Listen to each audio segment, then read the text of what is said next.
Welcome to Celebrate the Wins, and I have my good friend, Mr. Steve Gosser, here with us today. Steve is the founder, CEO, big man in charge at Vivid Image in Minnesota. And Steve, you and I go back, we go back about 6-7 years now, maybe more. I think at least 6 or 7 years, yeah. Yeah. Well, hey, welcome to Celebrate the Wins, and I can't wait to hear and celebrate with you your amazing sales successes, because I think you have a great company. You've been doing wonderful work over the years, and it's just fun to watch you from a distance. And now I get to celebrate with you. So welcome. How's your day going? Thank you. It's been going great. Excellent. All right. Well, hey, as you know our format, we do 5 questions to lead the conversation. We do it in 18 minutes or less. And so we are on a time crunch. So why don't we just get started? Ready? Go. I'm ready. Awesome. Okay, the best question. I love this question as a kickoff. And as everybody watching knows, this is a question we lead with all the time. So Steve, as the founder, CEO of a digital marketing agency, and by the way, how long have you had Vivid Image? I can't remember. 22 years. We started in 1995. 22 years. That's amazing. Okay, so you are highly, highly, highly qualified to answer this question. Okay? Have sales gotten easier or harder in the last 17 years? You know, for 22 years, that's primarily been my role, has been sales, bringing in new sales. And I would say they are getting easier. Absolutely easier. Absolutely easier. Can you tell me why? Give me 2-3 things that make sales easier now than they were at, say, the year 2000. Well, so a couple of things, just from a non-technical standpoint, is having a good referral program. You know, majority of our new clients, our best clients, really come from referrals. But beyond that, it's much easier to target our message to the right people. Wow. Yeah. You know, when I first started, it was mass marketing. It was marketing our message to everybody. Yeah. And now it's really looking at who is our ideal client and how do we get our message in front of them, which could be with, you know, Google AdWords or Facebook or content marketing. It's much easier. Yeah. Excellent. Okay. Well, I'm sure a lot of those pieces that you're talking about, a lot of those functions that you do, whether it's Google or Facebook, we're going to talk about that as we move into celebrating your wins. So I wanted to ask you, and I'm excited to hear about this one, because we hear this a lot in the agency world, I would imagine. I hear this a lot from agencies all the time, not that I'm an agency. Tell us about the win that you want to celebrate today and why it's such a significant victory for you and your team. So our win, you know, really just kind of solidified here the last few weeks, has been a client that had a horrible experience with a branding agency out of the Twin Cities. Charged way too much, just wasn't responsive to their needs. And when we started working with them, they were a little gun shy. We wanted to work with them on taking this new brand and build a new web presence. They were a little gun shy. So wait, I want to make sure I understand it. They were gun shy because they paid way too much and had horrible service. I mean, why would that make anybody gun shy? Yeah, of course. But it doesn't make any sense. You've dealt with agencies. It's a common story that we hear. You know, yeah. I would say our ideal client is that company that's worked with another agency in the past and they've just had terrible service. Wow. So your best prospect is somebody that's coming out of a bad experience. Is that what I heard? Yeah. And that makes it challenging too. There's a level of trust that you have to bring. So part of our process is helping the clients take small, consistent steps, which for us does a few things. It helps build quick wins. There you go. Cool. Okay. Yeah, so let's just transition to that. So just summarize for me real quick. The win was a client that was beat up. I think when we were talking before we started recording it, I call it a hurt puppy that you guys kind of befriended. Yeah. And they started to trust you, started sniffing, got a little close, and then ended up wagging their tail and being real happy. Is that a good summary? Wow, that's an interesting visual, but yeah, that's a good summary. We're in puppy mode at the house. So yeah, I get puppies. Start showing pictures of puppies now. Yeah, there you go. Lots of puppies. We'll have puppies all over the place. Good editors. Exactly. So, okay. So if that's the case, tell me, back us or get us into some of the detail. What are some of the things that you did well in nurturing that relationship along? Well, I think what we did well is sitting down and really listening to what their needs are. I think a lot of companies, when they sit down with an organization, they sell them this grand vision of everything that you could possibly do for them, when really all they need is, what is our next step we need to take, and help us take that step and build a success. So it worked for us is we got lots of quick wins, and they looked at us as, this is a company that's proving that they can deliver for us. Right. I'm going to back you up, because I think something you said there I found really important and really fascinating. I think a lot of people would be like, okay, how? You said you sit down and you really listen, and then you kind of moved really quickly over. And I'm thinking, what does that look like? Like, how do you listen? Because you get, I mean, all of us have been in those boardrooms, and you got a client, and as you're saying, they're frustrated. They just had a bad experience. You probably got 3, 4, 5 people in a room, and they're all going to start telling you their problems, their needs, their goals, their challenges.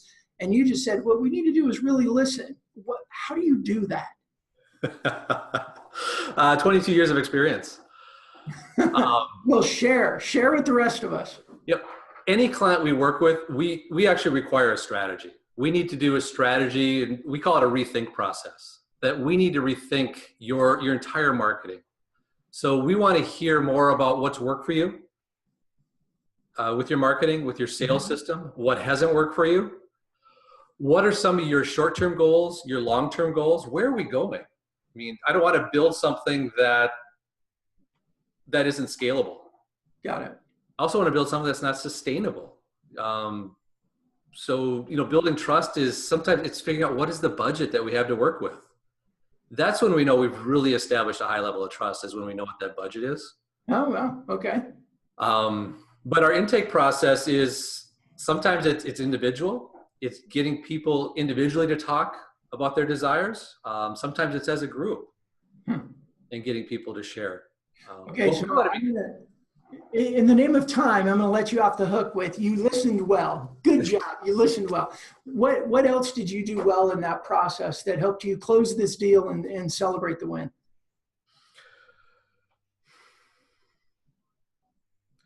For us, it's been building trust, building that high level of trust, the quick wins, and not trying to oversell it, being very real with expectations.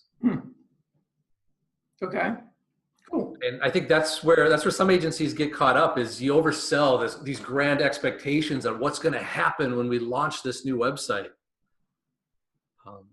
It's being realistic. And we found that, our clients love when we come to them and be very authentic with who we are and how we approach them. And that's kind of the ideal client that we want to work with too, is they're very authentic. Yeah. They're not trying to be somebody else, and we're not trying to be something that we're not. Cool. So that really helped build that high level of trust and go from small project to lots of bigger projects. Yeah, tell me about that. I know that's part of your win, and you said, what are some of the things? So give us the first project you started with, and take us through what you're doing today and what's that time period. So this is kind of all progressed over the last 6 months. We started with the website development project, and for us, a website project is anywhere from 8 to 10 weeks, from start to finish. We find anything longer than that, it becomes a project and it's not fun, and you lose a lot of momentum. Mm-hmm. So we started with the website project, but from there we got into developing internal signs for their company. We got into direct mail pieces, buying mailing lists for them, managing Facebook, AdWords. We even designed their latest parade float. So this is our first parade float we've designed, and it was a hoot. Do you have a picture of their parade float? I'm sure we do on Facebook. I need a picture of the parade float, because the parade float's going to go right there. We're gonna get the picture of the parade float. That's awesome. All right, cool. So Steve, when you look back on that, and this is a great success, and I know you're proud of it, and your team worked hard, and you're growing that client and moving them forward, and therefore moving your company forward. what are some of the things that you learned? Like what are one or two things that you want to improve upon from this?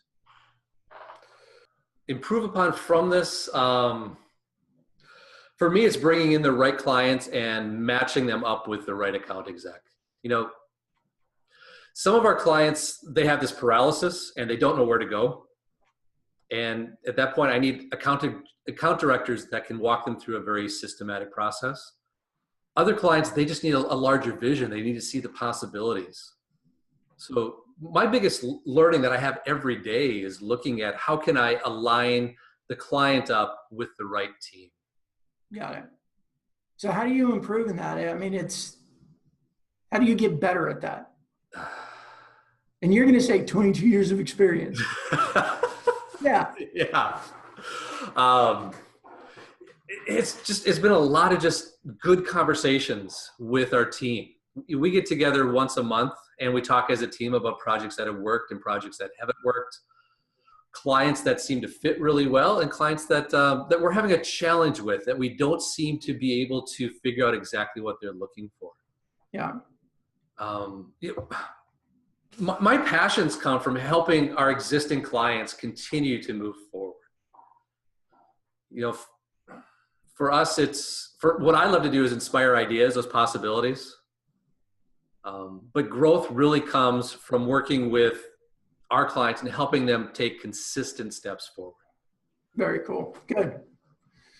So in this whole process, you found a prospect that was wounded. You befriended them. You put your hand out for the puppy, and it sniffed your hand a little bit, and its tail started to wag, and then it jumped up in your lap at some point. Now it's saying, "Build my parade float." Okay. So what are a couple things that you've learned, or a couple things that you'll do differently next time? I got to be careful because I love ideas. I need to be careful to be selective on some of the projects that I bring in. There may be a project I bring in that I bring in because I want to see what happens. Okay. So with that though, I need to be more selective on what those projects are, that they're going to make a measurable impact for our business and for our clients, but also set very clear expectations when I bring those in. I love trying new things and seeing what happens. But I'm not always intentional with communicating what my expectations are with that project. You sound to me like a confused pioneer guardian all in one body. That's true. Yeah, I got a little bit of a personality disorder there, and don't know what you're talking about. Never experienced that. But I love connecting people together. I love connecting ideas together. I love looking at possibilities and then handing those off to others that can really drive those clients forward. Yeah, very cool. All right. Okay. Well, Steve, I am grateful. I appreciate that you took your time. You got to share your win with us. We got to celebrate that win with you. And it tells you about your client that was wounded and timid and nervous, and how you nurtured them along. And now you're building parade floats. I mean, come on, what kind of agency gets to build a parade float? That's pretty awesome. So I want to thank you for that. But I have one last question for you, because I always like to throw a surprise question out there. You did say there'd be a surprise here. All that. But this one's going to be an easy one for you, because you're from Minnesota. Okay. So what is the number one way that you survived those long frickin' winters? How do you survive that? Because I look at your weather in December and January and February, and especially March and April, when spring's happening everywhere else in the world, and you're still under, like, I don't know, 10,000 feet of snow and 150 below zero. How do you survive that stuff? It's a long winter. It's all about layers, Brandon. All about layers. There it is. All about layers. All about layers. That's a great answer. All right, Steve. Thank you so much, everybody. Again, this is Steve Gosser. His company is called Vivid Image. As he said, he's been in business for 22 years. He looks like he's about 25 years old. I don't know how he did it, but he was our guest today. We got to celebrate his win. I hope it added value to you. Would love to get your comments. And again, if you're interested, you have a great win, you had a hard challenge you overcame, you figured it out, you kicked it in the butt, and you won and you want to celebrate it with us, just reach out, let us know, and we will get you on the show and celebrate your win. All right, everybody, I'm Brandon Lee from Yip Yip. Thanks a lot. We'll see you next time.